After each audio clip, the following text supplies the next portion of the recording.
আমার বাসায় কাজ করে গেছে পিয়ন, সে এখন 400 কোটি টাকার মালিক। হেলিকপ্টার ছাড়া চলে না। হ্যাঁ, বাস্তব কথা। কি করে বানালো এই টাকা?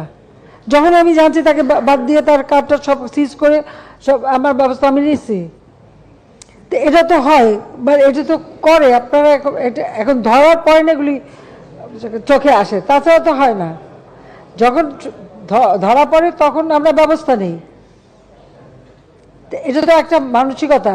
আর একটা কথা আমি বলি, এটা শুধু আমাদের দেশে বলে না, সারা বিশ্বেই যে দেশটাই অর্থনৈতিকভাবে উন্নতি হয় সেখানে কিন্তু এই ধরনের কিছু অনিয়ম কিছু লোকের হাতে চলে যায়। কিছু টাকা পয়সা যারা অপান্ত তাদের হাতেই চলে, তারা বানায়, তারা তো অপেক্ষা করে থাকে। এটা যুগ যুগ ধরে এভাবেই চলে আসছে। হ্যাঁ, এর বিরুদ্ধে ব্যবস্থা নিলে হয়তো সেটা কিছুটা নিয়ন্ত্রণ করা যেতে পারে।